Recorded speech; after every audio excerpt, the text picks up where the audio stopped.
ओम नमो भगवते वासुदेवाय। ओम नमो भगवते वासुदेवाय। ओम नमो भगवते वासुदेवाय। हरे कृष्ण। आज हम चर्चा कर रहे हैं श्रीमद् भगवद गीता यथारूप से, अध्याय संख्या 4, श्लोक संख्या 41।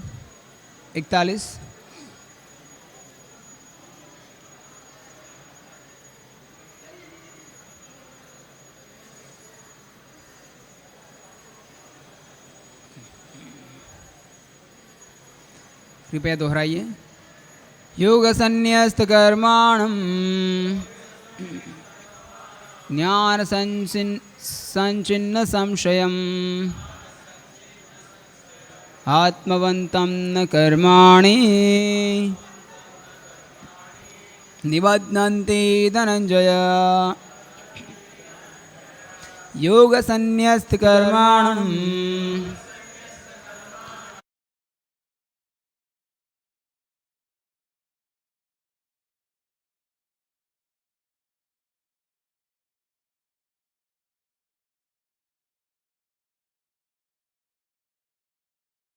संन्यस्त कर्माणं ज्ञान संचिन्न संशयम् आत्मवन्तं न कर्माणि निबध्नन्ति धनंजय।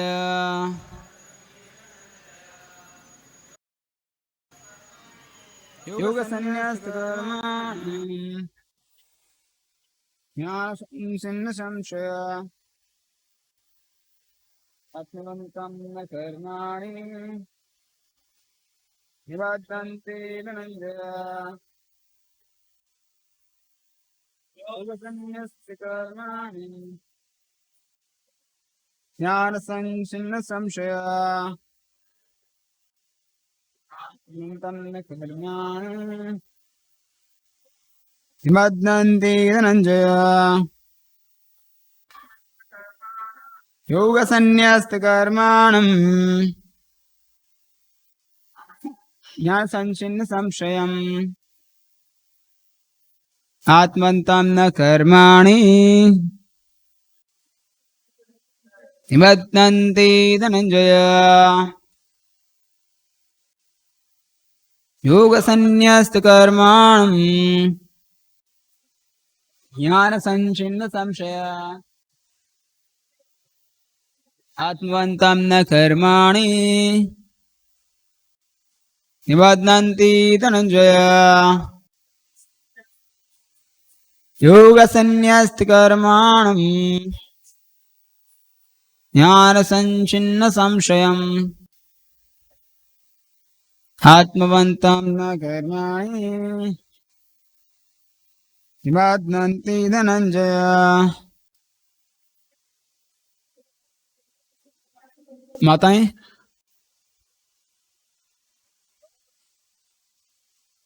योग संन्यस्त कर्माणं ज्ञान संचिन्न संशयम्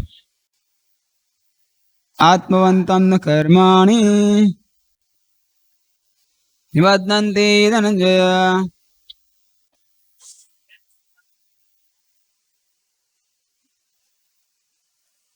शब्दार्थ। योग कर्म योग में भक्ति से संन्यस्त, जिसने त्याग दिए हैं, कर्माणम कर्म फलों को, ज्ञान ज्ञान से, संचिन्न काट दिए हैं, संशयम संदेह को, आत्मवंतम आत्मपरायण को, न कभी नहीं, कर्माणि कर्म, निबध्नन्ति बांधते हैं, धनंजय हे संपत्ति के विजेता। अनुवाद और तात्पर्य कृष्ण कृपामूर्ति अभय चरणारविंद भक्ति वेदांत स्वामी श्रील प्रभुपाद जी के द्वारा। श्रील प्रभुपाद की जो मनुष्य भगवत गीता के शिक्षा का उसी रूप में पालन करता है जिस रूप में भगवान श्री कृष्ण ने दी थी, तो वह दिव्य ज्ञान की कृपा से समस्त संशयों से मुक्त हो जाता है। पूर्णतः कृष्ण भावना भावित होने के कारण उसे भगवान के अंश रूप में अपने स्वरूप का ज्ञान पहले ही हो जाता है। अतएव निसंदेह वह कर्म बंधन से मुक्त है। ओम ज्ञानतिमिरन्धस्य ज्ञानाञ्जनशलाकया चक्षुरुन्मिलितं येन तस्मै श्रीगुरवे नमः। श्रीचैतन्यमनोभीष्टं स्थापितं येन भूतले स्वयं रूपः कदा मह्यं ददाति स्वपदान्तिकं। वन्देऽहं श्रीगुरोः श्रीयुतापदकमलं श्रीगुरोन् वैष्णवांश्च श्रीरूपां साग्रजातं सहगण रघुनाथान्वितं तं सजीवं साद्वैतं सावधूतं परिजन सहितं कृष्ण चैतन्य देवं श्रीराधा कृष्ण पादान् सहगण ललिता श्री विशाखान्वितांश्च। हे कृष्ण करुणा सिंधो दीनबंधो जगत्पते गोपेश गोपिका कांत राधा कांत नमस्तुते। तप्त कांचन गौरांगी राधे वृंदावनेश्वरी वृषभानुसुते देवी प्रणमामि हरिप्रिये। वाञ्छाकल्पतरुभ्यश्च कृपा सिन्धुभ्य एव च पतितानां पावनेभ्यो वैष्णवेभ्यो नमो नमः। नमो विष्णुपादाय कृष्णप्रेष्ठाय भूतले श्रीमते भक्तिवेदान्त स्वामिन् इति नामिने। नमस्ते सारस्वते देवे गौरवाणी प्रचारिणे निर्विशेष शून्यवादी पाश्चात्यदेशतारिणे। जय श्री कृष्ण चैतन्य प्रभु नित्यानंद श्री अद्वैत गदाधर श्रीवासादि गौर भक्त वृंद। हरे कृष्ण कृष्ण कृष्ण हरे हरे, हरे राम राम राम हरे हरे।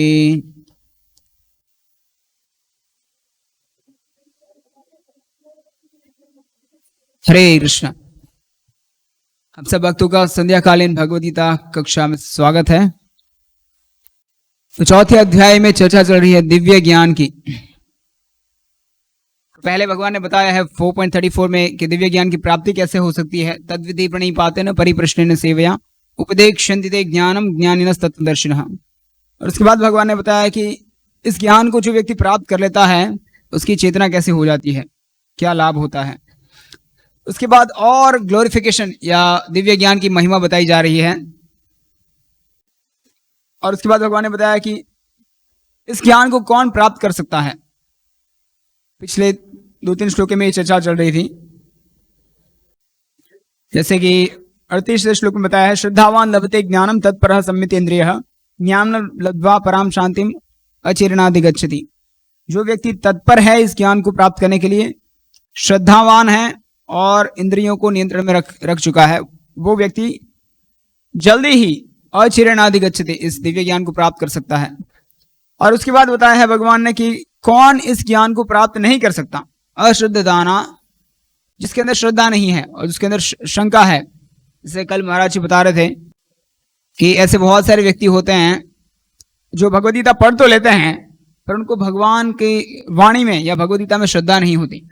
या कुछ ऐसे भी लोग होते हैं जो भगवद गीता में अटूट विश्वास रखते हैं, भगवद गीता का ज्ञान भी है, पर भगवद गीता का जो मूल संदेश सिद्धांत है कि भगवान कृष्ण की भगवत्ता, उसको स्वीकार नहीं करते। वो सोचते हैं कि भगवान कोई और है या हम भी भगवान बन सकते हैं। तो ऐसे व्यक्ति भगवान के दिव्य ज्ञान को प्राप्त नहीं कर सकते। और आज के श्लोक में बताया है कि उस दिव्य ज्ञान को प्राप्त करते किस तरह से व्यक्ति अपने संशय जो है हृदय में अगर बचे हैं तो उसको नाश कैसे कर सकता है। बहुत सरल तरीका है कि योग संन्यस्त कर्माणम। इसका मतलब योग का सरल अर्थ होता है कि अपने आप को भगवान से जोड़ना। तो उसके अलग अलग तरीके हो सकते हैं, कर्म योग, ध्यान योग, भक्ति योग। तो यहाँ कर्मयोग का जो अर्थ है वो कॉन्टेक्स्ट के अनुसार, या फिर कॉन्टेक्स्ट क्या कहेंगे, परिस्थिति के अनुसार या जिस संदर्भ में चर्चा हो रही है उस संदर्भ के अनुसार हर एक शब्द का अर्थ अलग अलग होता है। जैसे कि ये योग शब्द जो है योग का मतलब है कि भगवान के साथ कनेक्शन, भगवान के साथ अपने आप को जोड़ना। पर यहाँ इस संदर्भ में, यहाँ कर्मयोग में भक्ति से इस तरह से बताया गया है, जो व्यक्ति सब कुछ त्याग कर, खासकर अपने कर्म फलों को त्याग कर या अपने कर्मों का जो फल है उसको भोगने की इच्छा को त्याग कर, जो भगवान की भक्ति में जुड़ा हुआ है ज्ञान के साथ संचिन्न, उसने अपने सारे संशय को काट दिए हैं और वो आत्मपरायण हो चुका है। ऐसा व्यक्ति क्योंकि अपने स्वरूप को जानता है, इसलिए वो कर्म बंधनों से लिप्त नहीं होता, कर्म उसे बांधते नहीं है। तो और भी बहुत सारे श्लोक हैं और अनेक शास्त्रों में यहाँ ये चीज बताई गई है कि भगवान की वाणी जो है उसको हमें यथारूप पालन करने का महत्व क्या है। जैसे कि कुछ लोग होते हैं कि भगवान को समझने के लिए, भगवान की वाणी को समझने के लिए अपने बुद्धि से काम करते हैं या फिर अपने बुद्धि से शास्त्रों को पढ़ते हैं, पीएचडी भी कर लेते हैं, पर भगवान की महत्व को, भगवान की महिमा को समझ नहीं पाते। और वो तरीका काम नहीं आने वाला। बहुत सरल तरीका है। जैसे एक श्लोक में बताया गया है कि अतः श्री कृष्ण नामादि न भवेद गिराह्यम इंद्रिय सेवोन्मुखे ही जीवादो स्वयं एव स्मृत्यतः। अतः श्री कृष्ण नाम आदि, भगवान के नाम आदि जो है, नाम रूप गुण और लीला, ये हमारे ये जो हमारे शरीर के न भवेद गिराह्यम इंद्रिय, ये हमारे जो ज्ञान इंद्रिय है उसे हम प्राप्त नहीं कर सकते भगवान के ज्ञान को। न भवेद गिराह्यम इंद्रिय, क्योंकि हमारे जो ज्ञान है, हमारी जो ज्ञान इंद्रिय है उसकी लिमिट्स है, उसकी सीमा है। जैसे आंख कुछ हद तक देख सकती है, उसके बाद नहीं देख सकती। जैसे कि हमारी जो सबसे एकदम करीब चीजें हैं, हमारे भौहें, उसको भी हम नहीं देख सकते, या हमारे पीछे क्या है वो भी हम नहीं देख सकते, या फिर एकदम मान लीजिए कि कुछ पास में दीवार है, उसके पीछे क्या है वो भी हम नहीं देख सकते। तो हमारी आंखों की सीमा है, इसी तरह कान की सीमा है, उसी तरह नाक की, हर एक इंद्रियों की, ज्ञान इंद्रिय की सीमा है। और उसके कारण, लिमिट के कारण हम भौतिक ज्ञान को भी प्राप्त नहीं कर सकते। भगवान के ज्ञान की तो बात ही छोड़ो। तो उसको ऊपर उठ के फिर हमें भगवान के बारे में ज्ञान प्राप्त करने का तरीका क्या है, बताया है कि सेवोन्मुखे ही जीवादो स्वयं एव स्मृत्यतः। जब भगवान की सेवा करते हैं, सेवा उन्मुख सेवा, विमुख सेवा नहीं, उन्मुख सेवा, मतलब प्रतिकूल नहीं, अनुकूल सेवा, जो भगवान को अच्छा लगे ऐसी सेवा हम करेंगे, तब सेवन्मुखी जीवादो स्वयं एव स्मृत्यतः, तब ऑटोमेटिकली स्वतः हमारे हृदय में वो ज्ञान प्रकाशित होगा। जैसे कि सेवा उन्मुख जीवादो, शुरुआत होती है सेवा की भगवान के नाम के जाप से, जीवा से।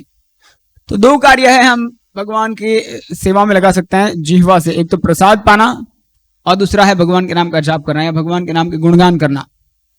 तो अगर हम हर रोज हरे कृष्ण महामंत्र का जप करें और भगवान का प्रसाद प्राप्त करें, तो उससे ही हम भगवान की भक्ति शुरुआत कर सकते हैं और उसमें सर्वोच्च स्थिति को भी प्राप्त कर सकते हैं। बहुत सरल तरीका है।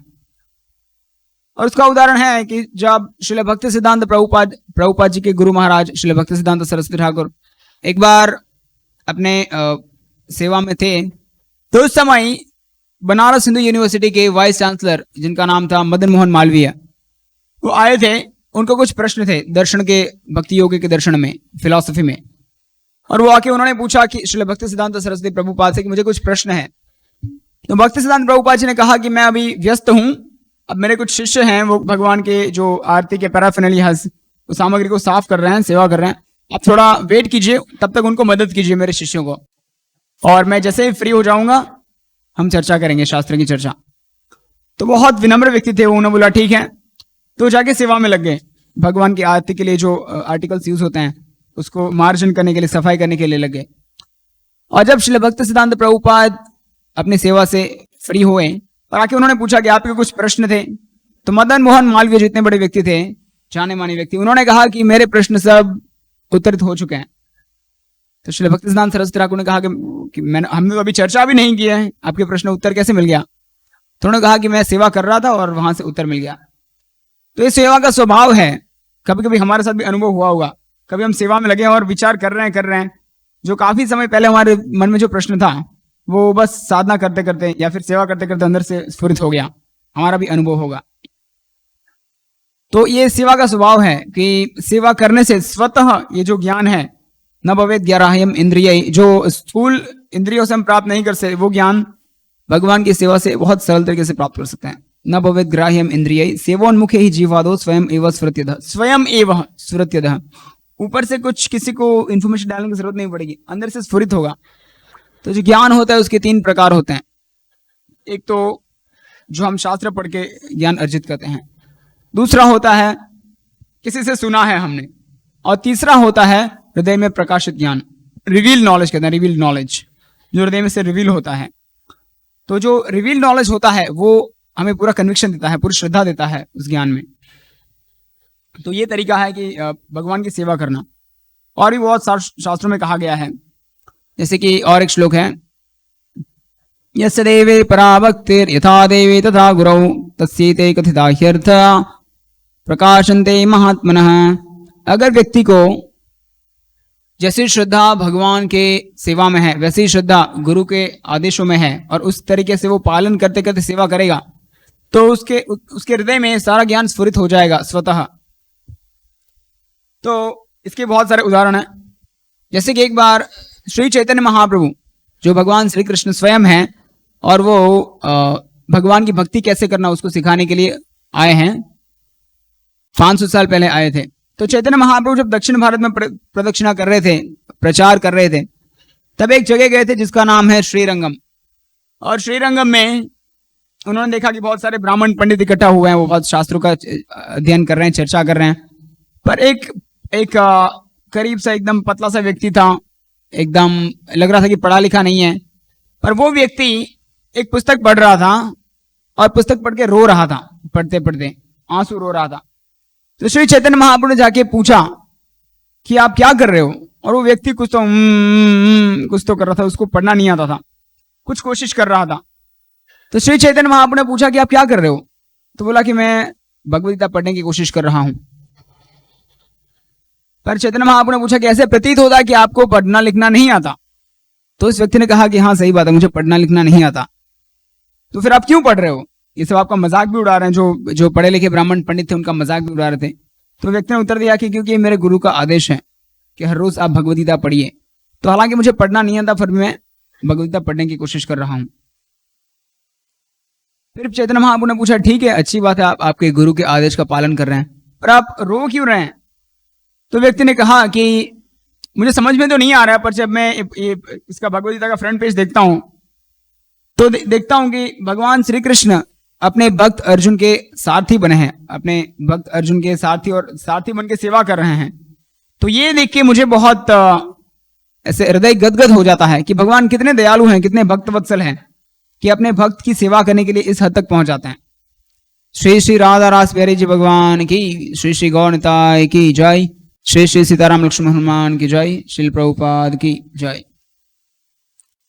तो श्री चैतन्य महाप्रभु ने उनको सर्टिफाई किया, प्रमाणित किया कि भले ही आपको पढ़ना लिखना नहीं आता, पर फिर भी आपने जो भगवत गीता का असली या शास्त्रों का असली जो निचोड़ है वो प्राप्त कर लिया है कि भगवान के प्रति भक्ति। क्योंकि अगर कोई व्यक्ति पूरी भगवत गीता पढ़ भी ले, पूरे सारे शास्त्र पढ़ भी ले, तो इसका निचोड़ क्या होना चाहिए? भगवान कहते हैं वेदेश सर्वैर अहम एव वेद्यः वेदांत कृत वेद विद एव चाहम। वेदेश सर्वैर अहम एव वेद्यः, उसका जो वेद्य वस्तु है वो मैं हूं। सारे शास्त्र पढ़ के व्यक्ति मुझे जानना चाहिए। तो इस ब्राह्मण ने, इस व्यक्ति ने भगवान श्री कृष्ण को जान लिया था और भगवान श्री कृष्ण के प्रति भक्ति उत्पन्न हो गई थी। इसलिए चैतन्य महाप्रभु ने उसको प्रमाणित किया, सर्टिफाई किया कि आपने असल में सारे शास्त्रों का निचोड़ है वो प्राप्त कर लिया है। तो ये तरीका है, बहुत सरल तरीका है।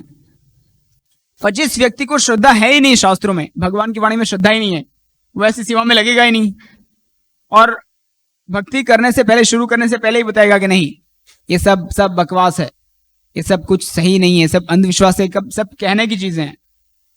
तो एक बार श्रील प्रभुपाद जी एक एयरपोर्ट पे थे और उनका इंटरव्यू लिया जा रहा था। तो एक रिपोर्टर ने पूछा कि स्वामी जी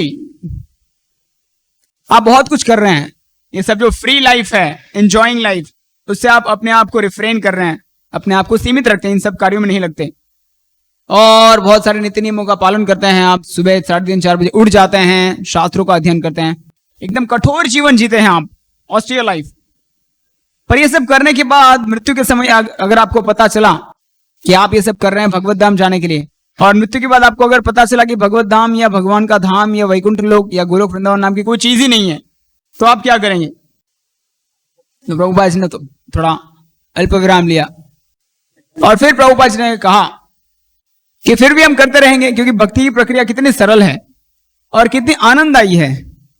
आप किसी भी व्यक्ति को पूछेंगे तो व्यक्ति कहेंगे कि अगर सिंसियरली ऑनेस्टली बताऊं तो आप लोग ही बहुत खुश हैं, आप लोग ऐसे में जीवन जी रहे हैं अच्छे से, काफी लोग कहते हैं हमें।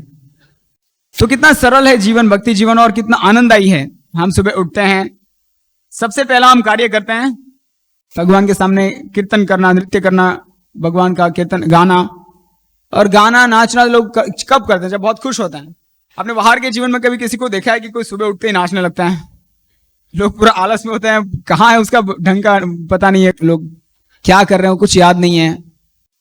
तो हमारे दिन की शुरुआत ही भक्ति की ऐसे होती है कि सुबह उठ के हम भगवान के सामने कीर्तन करते हैं, गाते हैं, नृत्य करते हैं।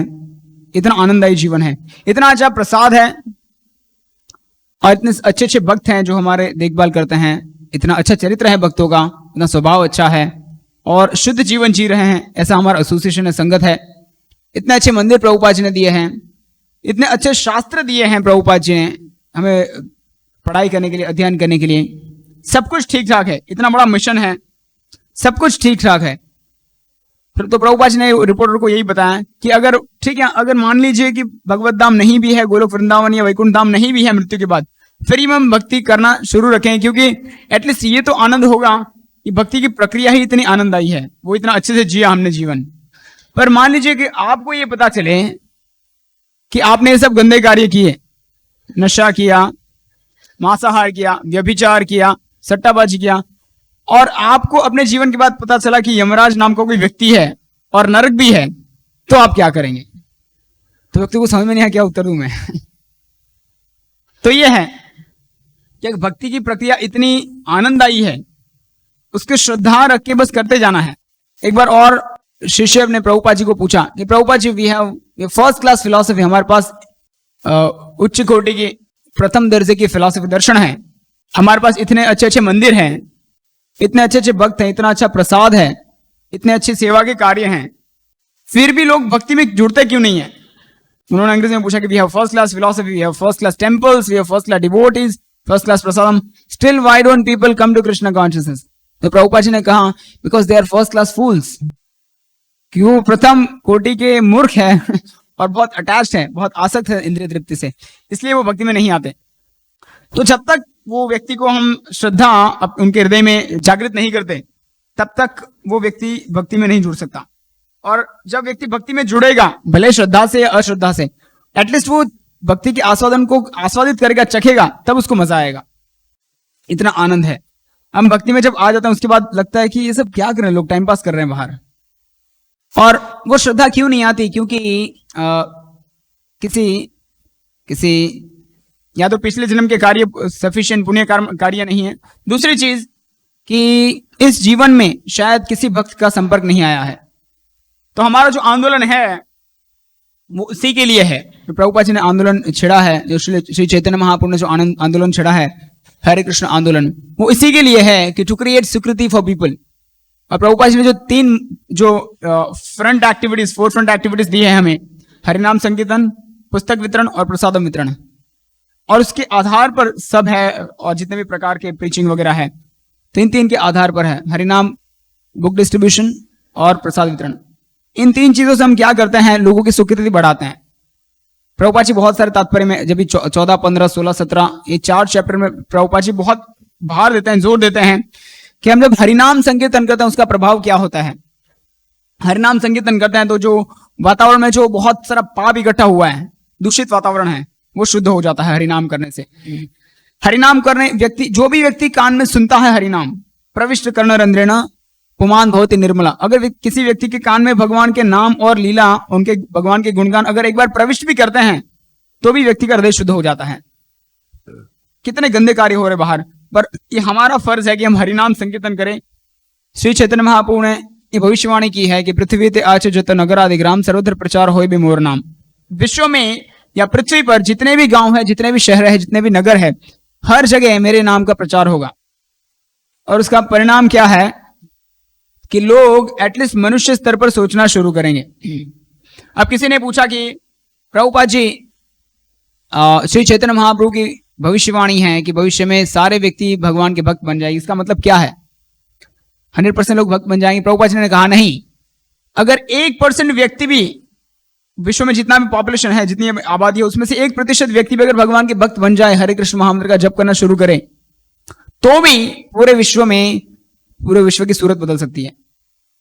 क्योंकि जब व्यक्ति एटलीस्ट बाकी सब भक्ति करना न भी शुरू करें, पर 1% जो व्यक्ति जो है, जो भक्ति कर रहे हैं, वो हरिनाम संकीर्तन करेंगे हर जगह, और हरिनाम संकीर्तन के शक्ति से हर जगह सत्वगुण बढ़ेगा। जो पाप कार्य है वो सब कम होगा, डिसॉल्व होगा, सत्वगुण बढ़ेगा, लोगों की चेतना थोड़ी उत्थापन होगी, और उससे people will see things as they are. Prabhupada जैसे लिखते हैं, people will see things as they are, चीजों को अपनी यथारूप परिस्थिति में देख पाएंगे, और तब लोग एक उचित लीडर को, एक उचित नेता को चूज करेंगे, और वो नेता के द्वारा भक्ति का पालन हर जगह होगा। तो प्रभुपाद जी हर जगह लिखते हैं, इसीलिए हमें हरिनाम संकीर्तन, आई गेस हमारे भक्तों का भी हर रोज हरिनाम संकीर्तन होता है, हर रोज शाम को जाते हैं, ये बहुत अच्छी बात है। प्रभुपाद जी चाहते थे कि हरिनाम संकीर्तन हर रोज हो। तो जहां भी हरिनाम होता है वहां आसपास का वातावरण पूरा, सत्व तो नहीं कह सकते, सत्व से ऊपर ही चला जाता है, हरिनाम हो रहा है तो जहां भी हरिनाम संकीर्तन हो, बढ़ावा देना चाहिए। हमारे आसपास नहीं हो रहा है तो हमें यहाँ आके जुड़ना चाहिए, भक्तों से हरिनाम होता है। अगर नहीं हो रहा तो हमें शुरू करना चाहिए हर जगह जहां भी हम रहते हैं। और हरिनाम शुरू करना मतलब बहुत बड़ी बात नहीं है, 2-5 व्यक्ति भी है साथ में, करताल है, मृदंग है, तो काफी है, वो भी हम हरिनाम कर सकते हैं। तो अभी तो बहुत कुछ चल रहा है डिस्कशन, पर जैसे स्पीकर की बात चल रही है अभी, लाउड स्पीकर्स वगैरह, तो लाउड स्पीकर हम न लें और फिर भी हरिनाम संकीर्तन कर सकते हैं। हरिनाम संकीर्तन को सारे फैसिलिटी की जरूरत नहीं है, पर जैसे ही होगा वैसे इसका प्रभाव कितना सारा है। श्री प्रभुपाद जी के शिष्य थे श्रीमान त्रिभुवननाथ प्रभु, वो कहते हैं कि जब हम हरिनाम संकीर्तन करते हैं या फिर बड़े बड़े फेस्टिवल्स करते हैं, तो लोग सोचते हैं कि ये लोग बस ऐसे नाच गा रहे हैं और नाच रहे हैं, कूद रहे हैं। लोग इसको मजाक में ले सकते हैं कि बस अंधविश्वास से या पागलपंती से नाच रहे हैं, पर उनको पता नहीं है कि भगवान कृष्ण चुपके से उनके हृदय में जा रहे हैं। तो वो कहते हैं कि नेवर अंडर एस्टिमेट हरिनाम संकीर्तन। हमें यह नहीं सोचना चाहिए कि भगवान को प्राप्त करने का और कोई और ज्यादा प्रभावशाली तरीका है। ये जो हरिनाम संकीर्तन भगवान ने स्वयं दिया है, भगवान स्वयं उसको आस्वादित करने आते हैं। हरिनाम संकीर्तन इतना प्रभावशाली, इतना आनंद देने वाला ये प्रक्रिया है, भगवान स्वयं उसको आस्वादन करने के लिए आते हैं। इसलिए हमारी कोशिश होने की चाहिए कि ज्यादा से ज्यादा हरिनाम संकीर्तन करें, और जो भी हम एक्टिविटीज करते हैं, जो भी हम क्रियाकलाप करते हैं भक्ति जीवन में, वो सब क्यों है? जिससे कि लोग हरिनाम संकीर्तन करने के लिए कन्विंस हो। पुस्तक वितरण हम करते हैं क्यों? ताकि इन पुस्तकों को पढ़ के व्यक्ति कन्विंस होकर हरिनाम करना चाहिए। किसी को प्रचार करते हैं, किसी को प्रसाद देते हैं, प्रसाद वितरण करते हैं। प्रसाद वितरण का मतलब क्या है कि प्रसाद खा के, प्रसाद ग्रहण करके लोग अपनी चेतना में उत्थापन लाए और उससे कन्विंस हो कि भगवान से संपर्क होना चाहिए, और फिर वो उस लेवल तक आए कि हरिनाम संकीर्तन में जुड़ सकें और प्रोत्साहित कर सकें। तो कितने भी प्रक्रियाएं हैं, जितने भी एक्टिविटीज हैं, उसका गोल यही है कि हरिनाम संकीर्तन हो, जिससे कि ये होगा क्या, वो व्यक्ति की श्रद्धा बढ़ेगी। लोगों की हम श्रद्धा, सुकृति बढ़ा रहे हैं, और उस श्रद्धा से क्या होगा, जो थोड़ी बहुत जो संशय भी होंगे, जो मनुष्य भगवद गीता की शिक्षा का उसी रूप में पालन करता है जिस रूप में भगवान श्री कृष्ण ने दी थी, तो वह दिव्य ज्ञान की कृपा से समस्त संशयों से मुक्त हो जाता है। वो व्यक्ति भगवान की शिक्षा को ग्रहण कब करेगा और भगवान की शिक्षा को पालन कब करेगा? जब एटलीस्ट उसको कुछ श्रद्धा हो। अब श्रद्धा ही नहीं है तो व्यक्ति क्यों पालन करेगा? तो इसलिए हमारा कार्य यह है कि लोगों को जाके उनकी श्रद्धा को बढ़ाना, और तरीका बहुत सरल है, हरिनाम संकीर्तन। और जब व्यक्ति को श्रद्धा होती है भगवान की वाणी में और गुरु की वाणी में, तो व्यक्ति कहां तक पहुंच सकता है। एक घटना थी, श्रीमान पत्री प्रभु बताते हैं, उनसे सुना था मैंने। तो एक बार एक जो कराटे होता है, जूडो कराटे, या कुंग-फू को जो अलग अलग प्रकार के जो फाइटिंग होते हैं, तो उसमें बहुत सारे स्टूडेंट्स थे और एक कोच, एक शिक्षक उनको ट्रेन कर रहे थे, ट्रेनर। तो ट्रेनिंग के दरमियान सबको अच्छे से ट्रेनिंग दे रहे थे, पर एक ऐसा शिष्य था जिनका लेफ्ट हाथ नहीं था, बायां हाथ नहीं था उनका, और उसको एक ही बेसिक स्टेप सिखाते थे। जैसे कि हम मृदंग सीख रहे हैं मान लीजिए, तो हम सब चालू करते हैं तेरे खेटा तेरे खेटा तेरे खेते था। अगर मान लीजिए कि टीचर हमें यही सिखाता रहे तेरे खेता तेरे खेता तेरे खेता 2 महीने तक, तो हम भी बोर हो जाएंगे। हम सोचेंगे प्रभु जी और कुछ सिखाइए आगे। पर ये जो शिष्य था उसका लेफ्ट हाथ नहीं था, बायां हाथ, और ट्रेनर उनको एक ही स्टेप, बेसिक स्टेप सिखा रहा था, द फंडामेंटल स्टेप। पर उसको पूरी श्रद्धा थी कि जो मेरे ट्रेनर हैं मेरे भलाई के लिए, मेरे अच्छे कार्य के लिए मुझे सिखा रहे हैं, उनका कुछ लक्ष्य है। और बाकी जो शिष्य थे उनको अलग अलग 1 2 3 ऊपर अलग अलग लेवल के स्टेप सिखाए जा रहे थे, तो सब मजाक उड़ाते थे उसका कि देखो इसको कुछ नहीं आता, उसको एक ही बेसिक स्टेप ABCD सिखाया जा रहा है।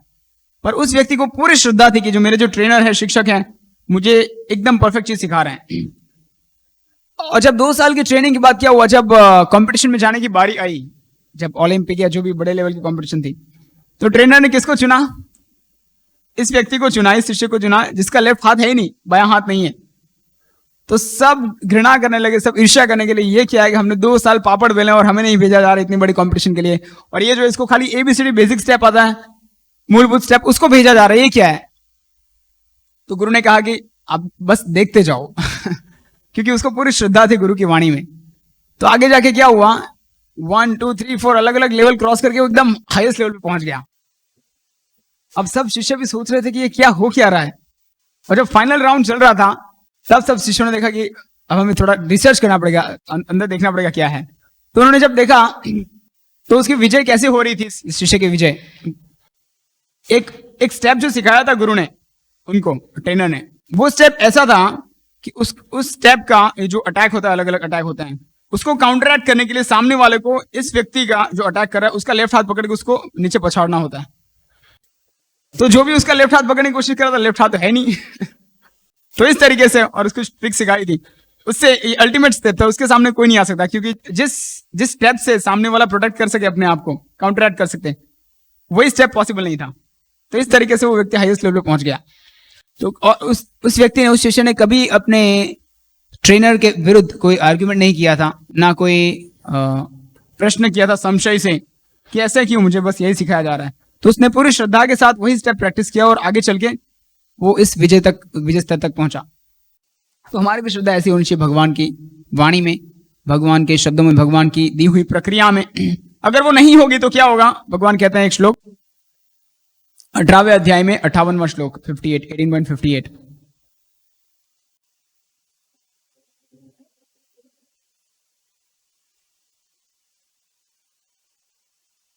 मच्चिता सर्वदुर्गाणि मत्प्रसादात्तरिष्यति अथ चेत्त्वम् अहंकारं न श्रोष्यसि विनक्ष्यसि। यदि तुम मुझसे भावना भावित होंगे तो मेरी कृपा से तुम बद्ध जीवन के सारे अवरोधों को लांघ जाओगे। तो मात्र भगवान की वाणी में श्रद्धा हो रख के हम अगर सेवा करते रहें, बहुत सरल है सेवा जीवन, भगवान के नाम का जाप करना। अगर कोई अपना जीवन पूरा समर्पित कर दे तो बेस्ट है, उससे ऊपर कोई है ही नहीं कुछ। और हम इनवाइट करते हैं सबको, अगर किसी की इच्छा है भगवान की सेवा में पूरा जीवन डेडिकेट करना, आइए पूरा जीवन। अगर नहीं कर सकते तो 1 महीना ट्राई कीजिए एटलीस्ट। भगवान की सेवा करना कितना आनंददायक है। 1 महीना नहीं तो एटलीस्ट 1 हफ्ता, 1 दिन वो आस्वादन करना चाहिए भगवान की सेवा फुल टाइम क्या होता है। मच्चिता सर्वदुर्गाणि, यदि तुम मुझसे भावना भावित होगे तो मेरी कृपा से तुम बद्ध जीवन के सारे अवरोधों को लांघ जाओगे। जितने भी समस्याएं हैं उसको हम लांघ सकते हैं। लेकिन यदि तुम मिथ्या अहंकार वश ऐसी चेतना में कर्म नहीं करोगे और मेरी बात नहीं सुनोगे तो तुम विनष्ट हो जाओगे। अब कोई सोचता है कि भगवान क्या, ये तो धमकी दे रहे हैं, पर असलियत है ये जो सिस्टम है, कहीं भी हमें अगर कुछ प्राप्त करना है तो सिस्टम फॉलो करना पड़ेगा। कोई यूनिवर्सिटी में जाते हैं नॉलेज लेना है तो हम नियम का पालन करना पड़ेगा। वहां का नियम है कि 8:30 को कॉलेज पहुंचो। या कोई कंपनी है जहां हमें कार्य करके कुछ सैलरी लेना है तो उसका नियम है कि 10 बजे पंच करो। अगर नहीं, हम सोचेंगे कि नहीं मेरे अहंकार वश मैं किसी का पालन नहीं करूंगा, मैं बस मेरे जो मर्जी है वो करूंगा, तो ऐसे ना हमें जॉब टिका पाएंगे ना कॉलेज में हमें ज्ञान मिलेगा। तो जहां भी जो सिस्टम है उसको फॉलो करना पड़ेगा, जो व्यवस्था है। इस तरह भगवान को प्राप्त करने के लिए भी एक व्यवस्था है। पर प्रॉब्लम यह है कि जब भी कोई और चीज आती है तो लोग सोचते हैं कि ठीक है हम सिस्टम को फॉलो करेंगे। पर जैसे भगवान की बात आती है, लोग सोचते हैं कि मैं जो भी कार्य प्रणाली निर्माण करूंगा वो ठीक है, पर नहीं, उसके लिए भी सिस्टम है, उसको मैं फॉलो करना है। भगवान कहते हैं कि अगर इस तरीके से आप फॉलो करेंगे तो जितनी भी समस्याएं हैं जीवन में उसको आप लांघ सकते हैं। पर अगर आप अपने अहंकार से इन चीजों को फॉलो नहीं करोगे तो आप विनष्ट हो जाओगे। तो ये है सरल तरीका कि हमारे हृदय में जितने भी कल्मश है, जितने भी संशय है, उसको नाश करने का, और वही सारे संशयों को नाश करने के लोगों की मदद करना है हमें। लोगों को बहुत संशय है कि भक्ति जीवन सही में होता है क्या। एक हम सूरत में थे और सूरत में एक बहुत बड़ा क्लब है, इंटरनेशनल क्लब है। उसके जो सूरत प्रेसिडेंट है उनसे हम बात कर रहे थे एक व्यक्ति के साथ बैठ के। अच्छे धार्मिक परिवार से थे वो व्यक्ति, बहुत सूरत के बहुत बड़े डॉक्टर थे। तो हम चर्चा करते करते, उस क्लब के प्रेसिडेंट थे, चर्चा करते करते उस व्यक्ति ने पूछा कि प्रभु जी एक चीज बताइए, ये सब जो हम महाभारत रामायण सुनते हैं, सुनने में तो अच्छा लगता है, पर आपको क्या लगता है ये सही में हुआ, ये सब ऐसे ही घटना है? और मुझे तो बहुत शौक लगा कि इतने जाने माने डॉक्टर है, इस क्लब के प्रेसिडेंट है सूरत सिटी के, और धार्मिक परिवार से हैं, पर ये प्रश्न पूछेंगे ये सब सही था या गलत है? मतलब भगवान के अस्तित्व मात्र में व्यक्ति को श्रद्धा नहीं है, तो कहीं ना कहीं ये जो अश्रद्धा का कीटाणु है वो सब व्यक्ति के हृदय में बैठा हुआ है। अगर उसको नष्ट करना है तो बहुत शक्तिशाली और बहुत सरल तरीका है भगवान के नाम का जाप करना। जो 4 युग है, सतयुग, त्रेता युग, द्वापर युग और कलयुग, उसमें अलग अलग तरीके दिए गए हैं भगवान से जुड़ने के। कृते अध्याय तो विष्णु त्रेतायाम यजतो मुखई द्वापरे परिचर्यायाम कलौ तद हरि कीर्तनात्। कि त्रेता युग में हम यज्ञ करते थे, सतयुग में यज्ञ करते थे, त्रेतायाम यजतो मुखई, सतयुग में हम ध्यान करते थे भगवान के ऊपर जंगल में जाके, और त्रेता युग में यज्ञ करते थे, त्रेतायाम यजतो मुखई, द्वापरे परिचर्यायाम, और द्वापर युग में भगवान की उपासना करनी है, परि उपासना। और कलयुग में ये सब चीजें संभव नहीं है, इसलिए कलयुग में बहुत सरल तरीका है भगवान के नाम का जाप करना, और बहुत बहुत शक्तिशाली तरीका है।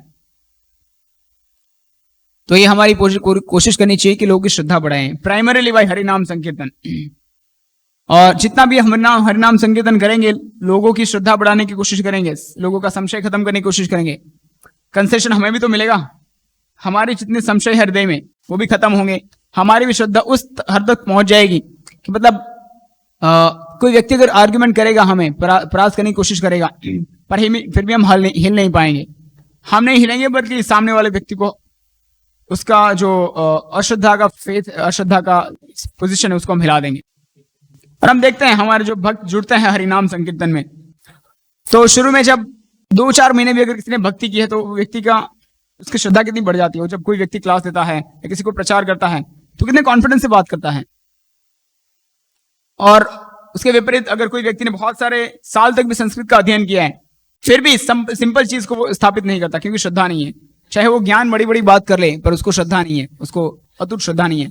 पर हरिनाम संकीर्तन में अगर कोई भी व्यक्ति जुड़ जाता है, उसका बैकग्राउंड कुछ भी हो, पढ़ा लिखा न भी हो, या कैसे भी बैकग्राउंड से हो, पर एक बार हरिनाम संकीर्तन में जुड़ता है तो चैतन्य महाप्रभु उसको एम्पावर करते हैं। व्यक्ति की इच्छा है तो चैतन्य महाप्रभु एम्पावर करते हैं। तो इसलिए हमें हरिनाम संकीर्तन करना चाहिए और साथ में इस शास्त्रों का अध्ययन करना चाहिए। तो हरिनाम संकीर्तन हमारी श्रद्धा बढ़ेगी, और इन शास्त्रों का अध्ययन करने से वो हमें ज्ञान मिलेगा, क्योंकि अगर वो ज्ञान नहीं होगा तो फिर ये अंधश्रद्धा हो जाएगी। इसलिए साथ में इस ज्ञान की भी जरूरत है लोगों के साथ चर्चा करने में। और रिवील नॉलेज अंदर से रिवील होगा एक दिन, पर उसको उस तक पहुंचने के लिए और ज्यादा श्रद्धा बढ़ाने के लिए भी जो भगवान की वाणी है उसको अध्ययन करना जरूरी है। तो हमारी कोशिश होनी चाहिए कि हर रोज हम भगवद गीता पढ़ें। ये जो भगवद गीता यथारूप है वो पूरे विश्व में सबसे ज्यादा पढ़ी जाने वाली पुस्तक है, भगवद गीता यथारूप। ये अलग अलग विश्वविद्यालय जैसे Franklin Marshall college, Georgetown university, south California university, ये सब अलग अलग विश्वविद्यालयों में भगवद गीता की आप पृष्ठभूमि में पढ़ेंगे। जो अलग अलग विश्वविद्यालय है विदेशों के, वहां ये भगवद गीता को पढ़ा जाता है। अध्ययन करके लोग अपने जीवन को सुधार चुके हैं। तो जिसके भी पास यहाँ भगवद गीता नहीं, हमारे स्टॉल में भगवद गीता है। दर्शन के बाद जब जाते हैं आप गेट से, तो यहाँ एक स्टॉल है और अंदर भी एक स्टॉल है भगवद गीता का। जिसके पास भी भगवद गीता नहीं है वो इस भगवद गीता को प्राप्त कीजिए। हमारे पास सारे भाषाओं में, विश्व के 94 से ज्यादा अलग अलग भाषाओं में भगवद गीता है। हिंदी, गुजराती, मराठी, तेलुगु है, कन्नड़ है, मलयालम है, उर्दू है, पंजाबी है, सिंधी, नेपाली, हर भाषा में 94 से ज्यादा अलग अलग भाषाओं में भगवद गीता उपलब्ध है। तो उसको आप लेके जाइए, हर रोज एक श्लोक पढ़ना शुरू कीजिए और फिर देखिए आपका जीवन कैसे बदलता है। तो ये हमारी सबसे विनती है। किसी का कोई प्रश्न है?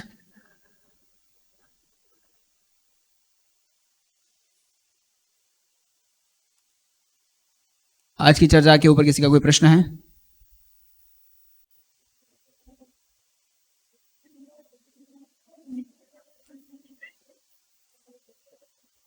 ठीक है, तो हम हरे कृष्ण महामंत्र का जप करेंगे। अभी जिस हम कीर्तन के बारे में हम चर्चा कर रहे थे अभी तक, वो हम कीर्तन करेंगे थोड़ी देर। बताना।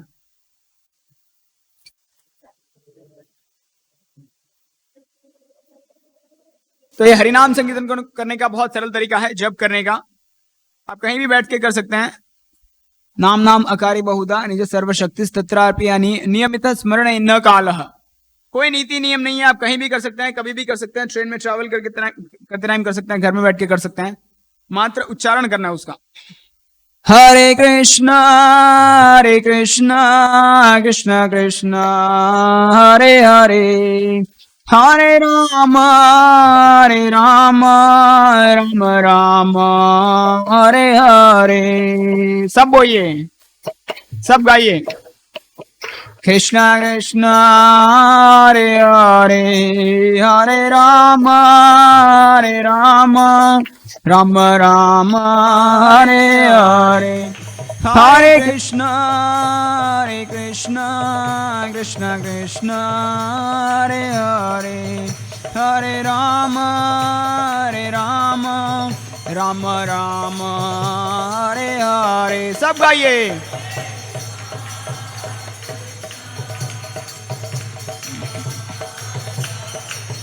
हरे राम राम राम हरे कृष्ण कृष्ण कृष्ण हरे हरे, हरे राम राम राम हरे हरे।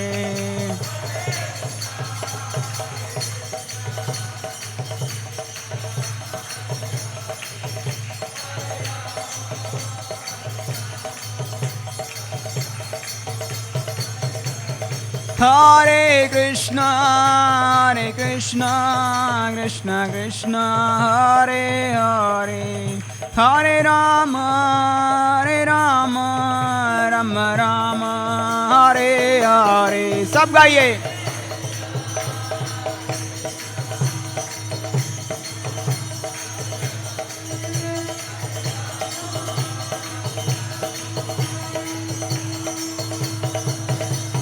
हरे कृष्ण कृष्ण कृष्ण हरे हरे, हरे राम राम हरे हरे।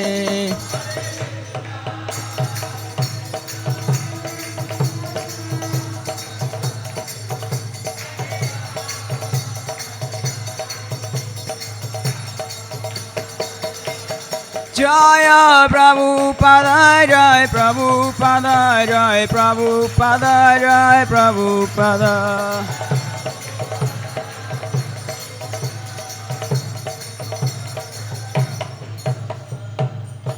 हरिनाम संकीर्तन की, श्रील प्रभुपाद की, श्री श्री राधा माधव की, श्री श्री राधा रास बिहारी जी भगवान की, श्री श्री सीताराम लक्ष्मण हनुमान की, श्री श्री गौनिताय की, श्रील प्रभुपाद की, अनंत कोटि वैष्णव वृंद की, निताय गौर प्रेमानंदे।